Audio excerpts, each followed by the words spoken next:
alors man la seen mbokk Kako Jar ñu ñëw si émission bu am solo les trois frères charité ordonnée commence par Tao donc ñu invité le grand yes JC No Limit naka mu Allez Sénégal champion d'Afrique ñaari étoile yes salaamaaleykum maa ngi lay bu baax a baax dalal ak jàmm ñu dalal deuxième frère coach Tino yes ñaar sa mayo bi amagul ñaar de ah sama mayo amagul ñaar te mayo bu yàgg bi de moo tax ma andi ko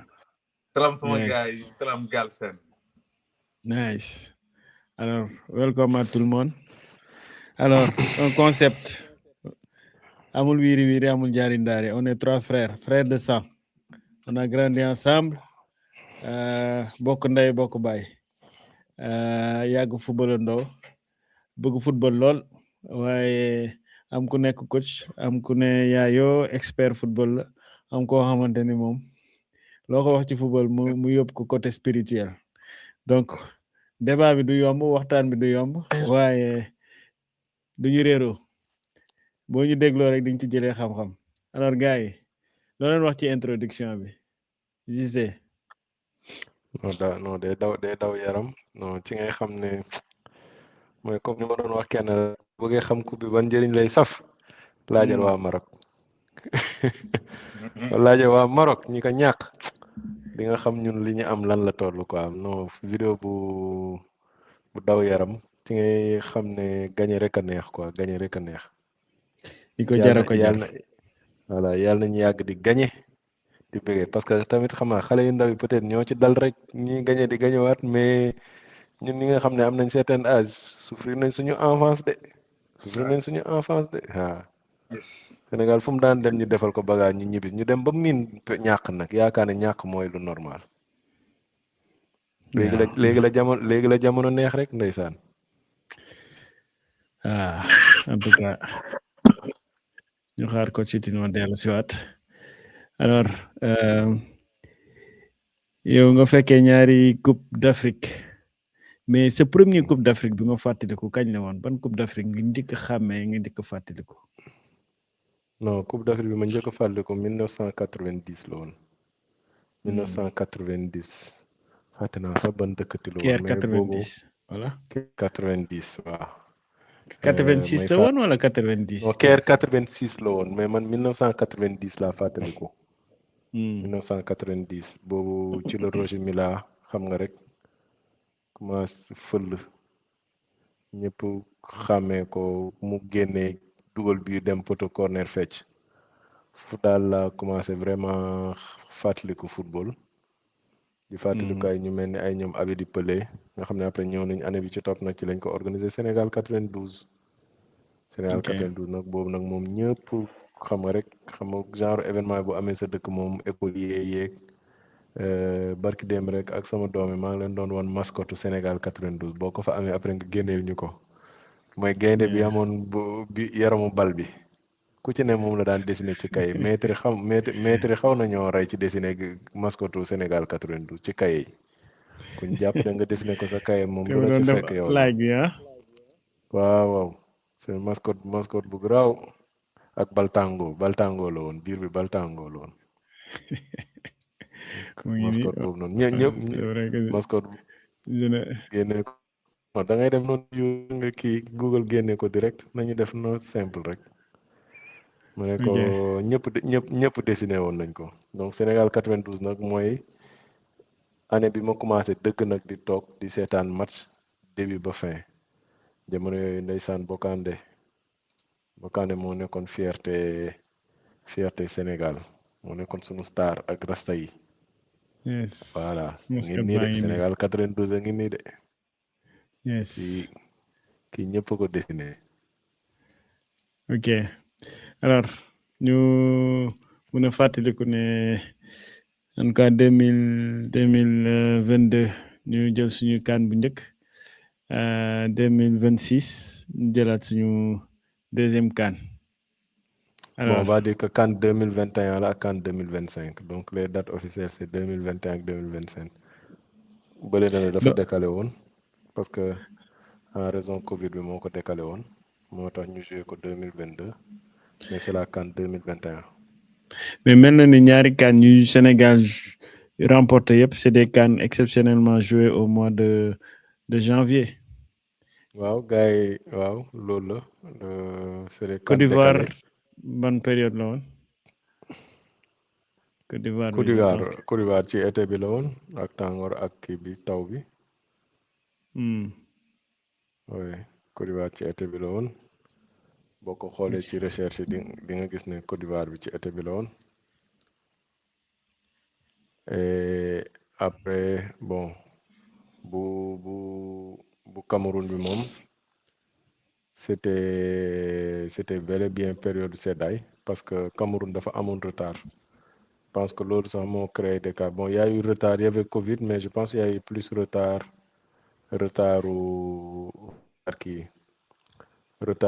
ci travaux yi au Cameroun moo tax sax boo xoolee camps ñu ngi wane ay tali yoo xam ne pareegul woon ak yooyu noonu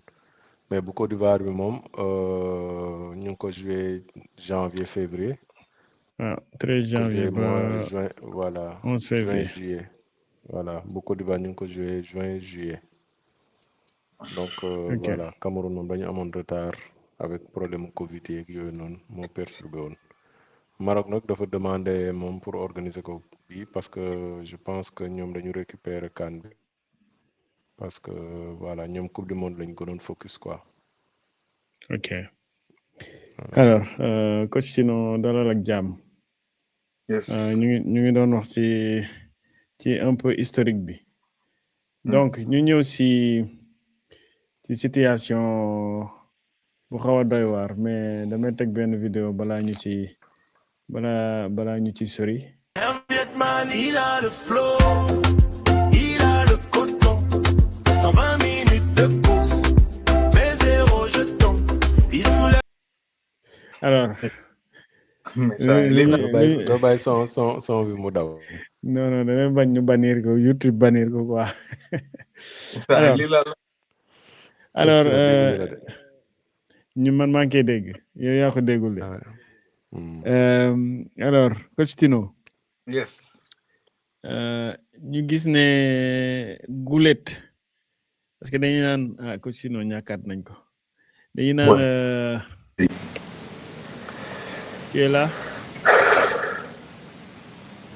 ñu ngay dégg de ma def nii alors dañuy naan souvent équipe bu Maghreb bi football ak équipe bu Afrique subsaharien naar yëpp dañuy faral équipe bu naar africain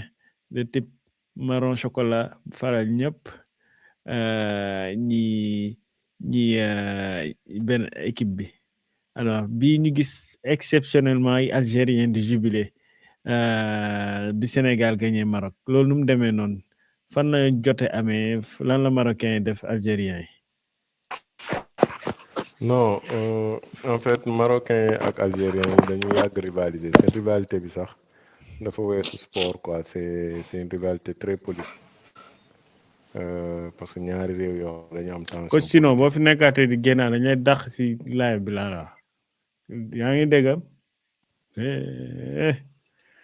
ay technicien continue dafa demaat na kañ continue donc dañu am rivalité déjà politique bu metti ak sportif looloo tax en général te loolu dafa bëri nag ci équipe Maghreb bi de Maghreb bi boo xoolee ñoom ñëpp entre ñoom lu ñu ci ëpp jubóowuñ donc kii ñàkkee rek yéene moromam bi musiba te algérien nag ñoom dañoo xaw a particulier quoi algérien yi ci mbirum sport boo leen xoolee ay perturbateur lañ ñoom dañuy ñëw ci benn xew bokk ci bu fekkee ñàkk nañ xam perte nañ du ñu bàyyi seen supporter yi dañuy ñëw perturber ñoo loolu mooy jikko algérien yi soo fàttalikoo France du ma lekk ci ndab bi waaye dem ci xëpp suuf voilà France bu ñàkkee match algérien dañuy génn Champs-Élysées jubilé algérien ñoo njëkk a fekk ci stade ñuy woy marseillaise ñu koy siffler algérien yeega njëkk a def siffler la marseillaise créé scandale bu rëy te dëkk ci dëkk bi voilà ñoom bu ñu bokkul ci tournoi sax dañuy ñëw supporter noo def nga gis leen seetlu ko rek boo seetloo ak ay seen match drapeau yu am voilà match yu am importance ni mun na nekk ay France muy joué ak Angleterre mais noo def nga gis kenn génne drapeau Algérie quoi loolu moom Algérie ñoo ko mën donc ñoom kan bi ni bu ñu leen éliminé après leen na leen dese xëpp ci kaani et comme ils sont rival avec Maroc dañu nekk rivalité bu métti bon ñoom lii moo leen arrangé quoi Sénégal dóor Maroc et après ñoom ñu kaañoo marocains yi quoi. ok Ce n'est pas pour autant ils sont amis avec les Sénégalais parce que quand même am na benn rivalité benn bor bu ñu amel ñoom tamit ak coupe d'Afrique 2019 bi. Voilà. ok saa yi daa mel ni ñëwaat na alors coach Sino yes c'est bon yaa ngi dégg oh non moom mbaa amul problème batterie wala connexion la am. plateforme daa mel ni la maîtriser wu alors JC loo mën a wax si match bi amoon entre les deux coachs bu weesoo match bi amoon si biir terrain bi. non bi ñu duggee ci final bi Sénégal gagné ba pare ba Maroc gagné ba ñaar ñi xam ne ñoom ñaaree daje. dafa am ngan di bataille psychologique bu commencé. Sénégalais yi nag ñoo njëkk a lancé mais après du ma ne coach sax c'est plutôt fédération bi moo njëkk a démarré hostilité yi mais su fekkee dañ ko yemale ci coach yi rek bon boo xoolee conférence de presse yi ngay njëkk a dégg coach yi wax am prise de parole boo xoolee coach sénégalais bi dafa ñëw songu un peu marocain yi organisation bi ak li xew bi joueurs yi di wàcc ci bi joueurs yi arrivé yegsee gaaru Rabat ni ñu leen accueillir sécurité bi amuloon moom ci loolu la tiré quoi ba pare ñu ñëw hôtel bi voilà bi ñu leen jox convenirul terrain bi ba nit ñi bi ñuy tëdd ci guddi gi je pense xamuñoon sax ndax sénégalais yi fan la ñuy entraîner le lendemain veille de match donc moom foofu la tiré quoi pour un peu toucher ego marocain yi créer benn confusion boo xam ne mooy du genre que voilà même tey su ma ñàkkoon garaawul quoi dañ maa sàcc te sàcc bi dañ koo commencé marocains yi ne nous ont pas mis dans de bonnes conditions xam nga loolu la teg marocains yi un peu teg leen cas de conscience pour déjà ñàkkal fayda potentiellement marocains yi bu ñu gañe woon. boole quoi boole waaw ñoo daal def victime ne voilà instant yi dañu commencé complot dañu commencé xatal dañu commencé bundu xatal yéenewuñu ñu gañee ñoom tàmmale teg pression marocains yi. boo ci doole loolu nag nga doole ci fédération sénégalaise ak seen communication yi xam nga fédération sénégalaise bi moom moo ñëw def communiqué ne ñun train la ñuy jëluñu avion train la ñuy jël te telle heure la ñuy yegg si loolu xam nga ne di nga am bain de foule parce que supporter yi noo def ñu ñëw dalal équipe bi xam nga supporter léegi loolu da nga teg challenge waa Maroc parce que voilà buñ ko Maroc nag malheureusement nag ils n'ont pas anticipé les choses. parce que buñ ko anticiper woon dinañ andi plus de sécurité xam ne bon sénégalais yi annoncé nañ heure bi ñuy ñëw supporters yi dinañ fa ñëw ñun nañu def sécurité mais affaire même marocain affaire da leen bett donc sénégalais yi utiliser ko contre Maroc ne dañ leen seetaan mais Sénégal dafa amoon problème mu xaalis pour jël avion wala. non c'est juste que train bi bon c'est pas loin hein 1h on te dit que 1h30 de train la xamul 1h30 de train c'est pas compliqué. peut-être que voilà peut-être que looloo tax comme soriwul ñu jël train peut-être que aussi c'était fait exprès parce que aéroport moo ëpp sécurité boo demee aéroport xam nga nit ñi duñu mën a dem ba aéroport bi et en général aéroport yi sax du nekk ci biir ville yi. donc doo mën a am bain de foule je pense qu'il y avait une volonté pour am bain de foule pour am vraiment accueil triomphal des supporters ak yooyu noonu pour que voilà ñoom seen arrivée bi ñu sentir galvanisé pour que booy galvanisé ak yooyu noonu. sauf que nag marocain dañu xaw a daanu ci piège boobu noonu sóoraale wuñ sécurité bi léegi nag sénégalais yi utiliser ko contre ñoom kaas waxu sécurité ñu dem waxu hôtel ñu kaasaat waxu terrain d'entraînement ñun ñu bëgg ñu entraîner ci même terrain que même complexe Mohamed VI bi marocain di entraîner Maroc sénégalais yi bañ ne noonu ñun ñu entraîner fii marocain di entraîner dañu bëgg beneen terrain yëpp après billets yi ñëw marocain yi jënd mais même si billets yi xam nga li ñu jox fédération jox nañ ko quota bi ñu ko war a jox loolu moom respecté nañ affaire yi quota bi ñu waroon jox fédération lañ jox fédération mais le problème qui se pose c'est que en matière de billets dafa am les billets yoo xam ne ay accréditation par exemple dañu naan fédération am na tant de billets pour ses supporters officiels yi am nañ tant de billets Maroc am na tant de billets léegi li ci des ci billets nag c'est des billets publics. Maintenant est-ce que marocains yi ñooñu gënoon a dañuy dem final wala dafa am leneen lu ci xew man dama jàpp ne daal sénégalais yi wóolu ñoo ne dinañ dem final donc anticiper wuñ jënd billet final alors que marocains yi dafa mel ni dañoo teel a jënd billet final yi parce que gëmoon nañ ne seen équipe day dem donc loolu moo andi sénégalais jotu ñoo jënd billet yi parce que gars yi dañuy xaar ba nga qualifié ñu dem coupe d'Afrique ku def noonu doo am billet.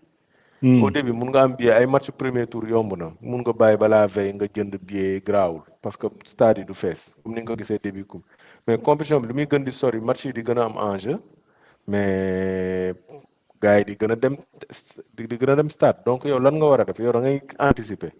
ne voilà man sama équipe bii nii soit nga gëm sa équipe wala soit nga nekk koo xam ne bon da ngay naan bu ma amee billet baax na bu ma amul baax na parce que foog nga anticiper avant match huitième de finale yi ngay jënd billet quart de finale ak demi finale même. boo jàllee huitième de finale nga jënd billet final donc moment boobu ngay mën a am billet mais boo xaaree ba ñu jouer demi finale bi ba nga qualifié nga door a ne da ngay jënd billet non loolu moom boo dajeek ñoo xam ne ñoo la gën a gëm dañuy jënd de dañuy jënd mu dal Sénégalais nag c'est pas une question de marocain dañoo kii ak yooyu noonu mais sauf que Sénégalais dañoo bàyyi ba qualification am maintenant après est-ce que CAF waroon na bàyyi ñu jënd billet yëpp avant qu'on ne connaisse les équipes qui vont jouer la finale peut-être pas peut-être que waroon na bàyyi genre benn 30% mu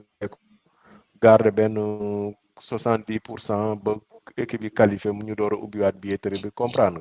nga. pour permettre supporters yi jënd ak yooyu mais tamit voilà xëy na tamit ñoom tamit seen stratégie mooy feesal stade bi wa bañoon a am Sénégal yu bëri ci stade bi quoi. donc loolu nekkaat beneen problème bu fédération bi soulevé. donc teg ñeenti problème ci kaw ci kaw organisateur CAF fédération marocaine loolu déjà tension moo tax nga gis après sénégalais bi ñuy dem entraîner gars yi escorté leen nag beaucoup de voitures de sécurité bi ñuy ñëw stade voilà nga sentir ne marocains yi ñu ngi commencé plier wu ci bëgg-bëgg sénégalais loolu nag kii la loolu avantage la ci ñun parce que loolu ça veut dire que psychologiquement ñu ngi commencé dox ci maayanu marocains yi. donc voilà parce que dañ leen teg victimiser wu ne voilà bu ñu dara dalee dañoo ko sàcc te voilà loolu yëpp dañoo am pression bu ñu tegoon bon côté Maroc bon man coach bi rek laa dégg coach moom daf ñoo xaw a provoqué quoi parce que nee na bon que sénégalais yi bu ñu jàpp ne fu Rabat stade des martyrs la xam nga sénégalais yi dañu dem Congo stade des martyrs. ok gars yi caxate supporter sénégalais ba supporter sénégalais daw géeti stade boo seetloo match boobu noonu presque amuloon supporter sénégalais ci stade bi ñoom ñëpp lañ dàq. stade bi 100 000 personnes ñoo nekkoon ci stade bi. stade bi di riir ci lañ doon ne le Sénégal est maîtrisable yaa ngi koy fa. Sénégal est maîtrisable Sadio Mané tu es maîtrisable. ñu fekk leen fa ñu mën a ñu mi-temps 2-0 ñu remonté leen 3-2 léegi nag Walid Regragui moom. mu ne Sénégalais bu ñu ñëwee Rabat dinañ gis ne Rabat du stade des martyrs yaa ngi dégg xam nga loolu da nga mooy provoqué mooy c'est pas parce que da ngeen dem fële 100 000 personnes yuuxu leen ak yooyu noonu ngeen gagné leen ngeen yaakaar ne tamit fii bu ngeen ñëwee 70 000 personnes di nga leen gagné tu vois un peu.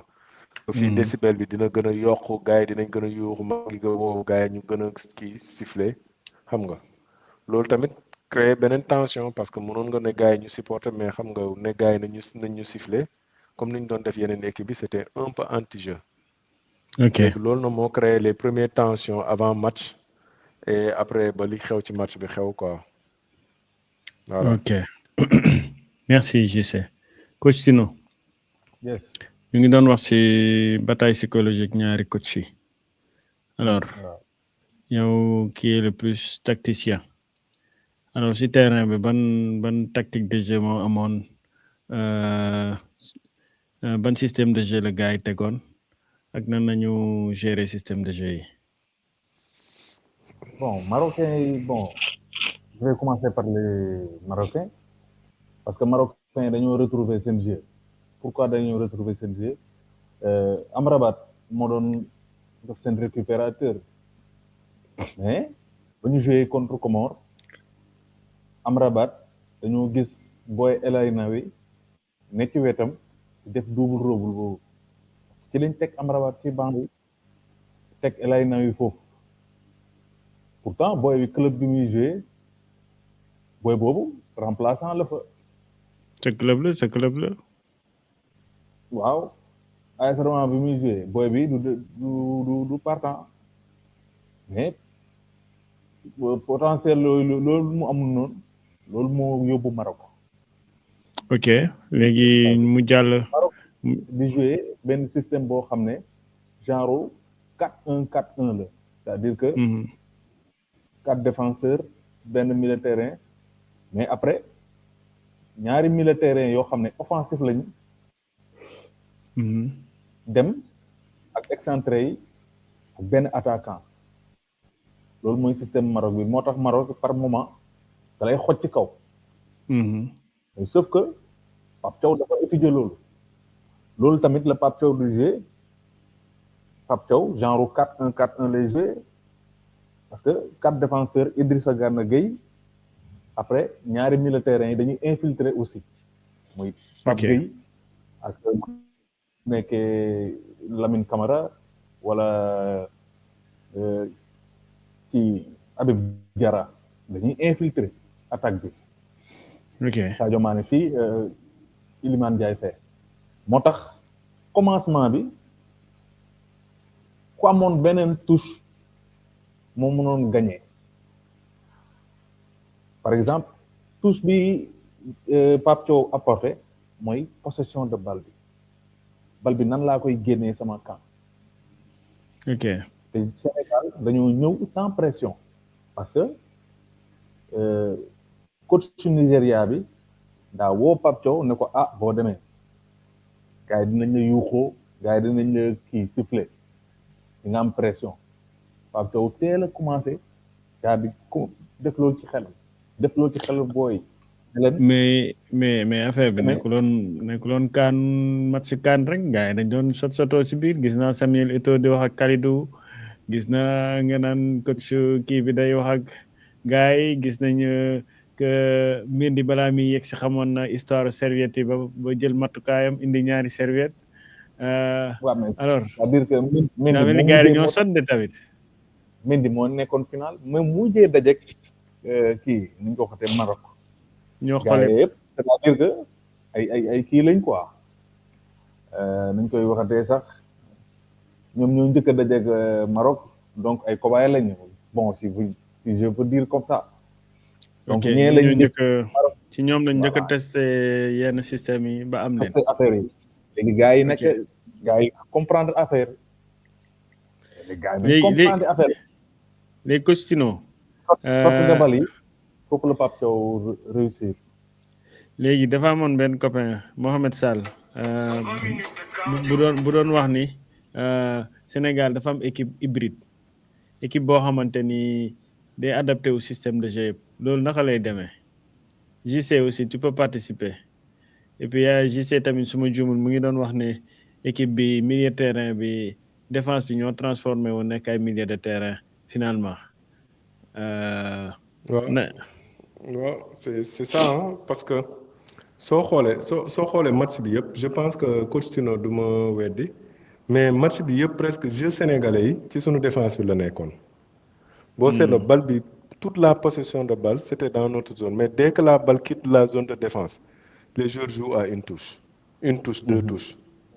le jeu était extrêmement rapide ci rond central ak ci attaque bi mais ci défense nga doon gis conservation de balle bi parce que la stratégie c'était quoi dañuy aspirer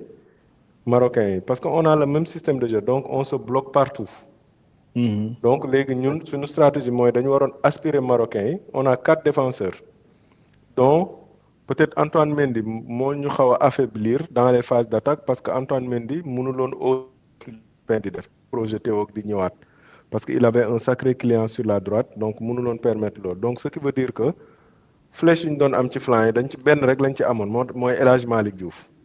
Antoine da doon obligé toog xaar parce que voilà pour sécuriser. donc on a 4 défenseurs et comme coach Tino lu ma marocain dañu am 4-1-4 n'est-ce pas 4-1-4-1 donc voilà dañuy def 4-1-4-1 donc ñoom bu nekkee phase d'attaque bu benn récupérateur bi taxawee ñaari milieux yi taxaw donc da ngay am ñetti attaquant yu lay sëpp moo tax boo seetlu woon ñun bu ñu nekkee di passante suñu kaw dañuy jékki-jékki rek ñoom A3 déggoo ko rek songandoo ñu A3 noonu nag lañ doon def Nigéria di ko def yeneen équipe bu ñu la songee rek presque tu perds la balle mais sauf que ils sont mal tombés sur une équipe boo xam ne techniquement suñu défense techniquement du ñu sànni du ñu dégager donc ñun dañ koy tey di soofantal bal bi ci ginnaaw pour ne leen bu ngeen ñëwul du ñu ñëw ñun on prend notre temps. léegi nag à un moment donné ça les agace parce que tamit ça touche leur ego c'est eux qui sont à domicile c'est eux qui ont le public. xam nga ñëw supporters yi dañuy siffler. voilà ñëw sa dëkk supporters yi xam nga sa kanamu supporter ñu téye la bal bi di la ko ping pong pendant 2 minutes 3 minutes laaloo bal xam nga loolu tamit gàcce la. moo tax da ngay jékki-jékki da ngay gis ne day toucher ego marocain yi rek nga gis marocain jékki-jékki rek projeté wu à 3 sur nos défenses mais sauf que loolu bu ñu ko defee boo seetloo Ghana mooy décroché ci ginnaaw attaquant yi Ghana bu décroché nag Ghana nag day nekk l'heure la day naxe parce que bu décroché récupérateur marocain bi nga xam ne moom mooy raxas di milieu booy bi taakale rek la mën booy bi day topp Ghana bu toppee Ghana nag ci la Pape Gueye ak Lamine Camara di dem léegi défenseurs yi du ñu jox bal bi Ghana Ghana saa yu ñëwee laaj bal bi c'est pour participer sur la conservation de balle dans la zone défensive mais su décroché di ñëw nii la balle est passée directement à Sadio Mané ou à Pape Gueye ou à Lamine Camara ñoom bu ñu tourner rek dañuy utiliser Jackson comme pivot wala génnee bal bi ci Iliman Ndiaye bu amee occasion def 1 contre 1 mu dribbler créer espace ñëw def retrait te seetlu sénégalais yi duñu kii de duñu ay sànni bal nii de seen action yëpp retrait yeux fermé la parce que xam nañ ne Jackson dafay nekk retrait xam nañ ne Pape Gueye day projeté wu xam nañ ne Sadio Mané day projeté wu. donc def une passe en retrait avec le Sénégal tu as au moins 3 jours yoo xam ne boo gëmee retrait bu dul Lamine Camara bu dul Pape Gueye bu dul Sadio Mané wala même Jackson dafay décrocher génn en retrait Jackson du dem mukk ci kaw gardien bi donc noonu nekkoon système de jeu te loolu moo sonal marocain yi nag. et après moo tax conséquences yi à la fin du match marocains ils étaient cramés dañuy wax rek ni ils ont fait des actions nii mais marocains fin du match bi yaa penalty bi yaa Cheikh la woon ci ñoom mais ils étaient cramés après nag y a une autre stratégie coach Sino bi mu ñëw changement bi coach bi def. coach Sénégal dafa def changement bu extraordinaire parce que dafa ñëw déséquilibrer ce système de jeu. 3 jours de dugalandoo. très bien moo tax gisoo Walid jéem a réagir moom itam parce que xam na ne sénégalais dañ ma bëgg a rey. parce que changement yooyu ñu def boo indee Ibrahima Mbaye ñun dañ koy utiliser bu latéral bi cramé xam nga Iliman Ndiaye c'est un sacré client pour un latéral. Ezraoui moo fa nekkoon. voilà Iliman Ndiaye da ko dawloo di ko manœuvrer dippandi day dem ba commencé jeexal imagine toi Iliman Ndiaye toroxal la ba pare ñu andil la benn Mbaye. xam nga loolu mooy pour doggali la. moo tax moom tamit mu def changement ñëw renforcer milieu défensif am bi pour fatt flanc gauche bi. parce que bëgguloon Ibrahima Mbaye moom kese des ak latéral bi. coach Sino Pape Thiaw xamoon na ne côté droit am baaxul. parce que côté droit yëpp la. waaw côté Antoine Mendy mais même boo xoolee système de jeu marocain yi seen football bi yëpp côté droit lañ ko joué parce que ils se disent que comme Krépin nekk fi Antoine mooy maillon faible. moo tax xoolal match bi yëpp tu n'as pas Hakimi footballul. numéro 17 bi moo football plutôt. Brahim Diaz footballul mais bal yëpp numéro 17 lañ ko def parce que ils étaient convaincus que ne la faille viendrait de Antoine Mendy. heureusement pour nous. Brahim Diaz am na benn instant bu quitté poste am ñëw ci digg bi. très bien parce que da doon ñëw ci digg bi pour ñëw sotle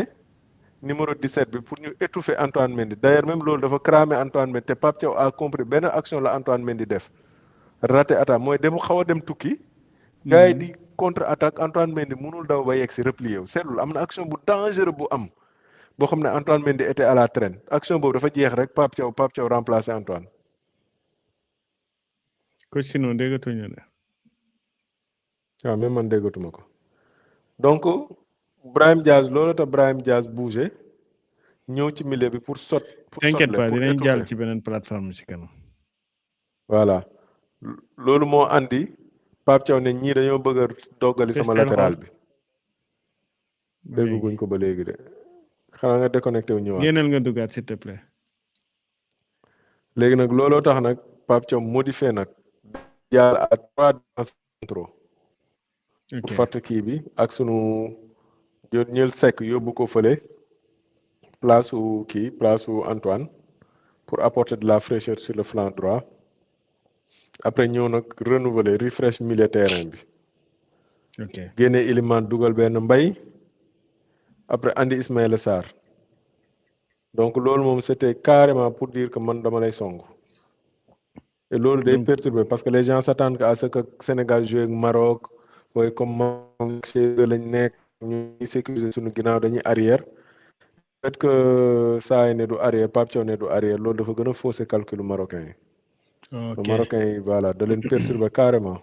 ba pare ñu téye bal bi conserver bal bi bref tactiquement c'était un jeu de très haut niveau entre les deux coachs. Ok, coach Chino est de retour. Est-ce que tu nous entends? Non, on t'entend pas. Toujours, désolé. Xam naa plateforme da lay perturbé léegi ñu dem sa plateforme de prédilection. T'inquiète pas, dans 5 minutes rek. Donc j'essaie pour clôturer sur le côté coaching. Alors, selon toi, si Pape Thiaw était là contre la Côte d'Ivoire, la CAN précédente, est-ce qu'on aurait perdu ou on aurait gagné Non, ce non, match? non, on n'aurait jamais perdu. Pape Thiaw du kuy arrière. Depuis qu'il a l'équipe nationale, il n'a jamais reculé. Il est sûr de son talent, il est sûr du talent de ses joueurs, il est sûr de la capacité technique. Boo amee ay joueurs yoo xam ne du gardien jusqu'à l'attaquant de pointe, tout le monde est fort techniquement, ballon au pied. Tu recules pour faire quoi? Ko jàpp mun nga téye bal bi kenn mënu ko jël sa tànk te ku la songu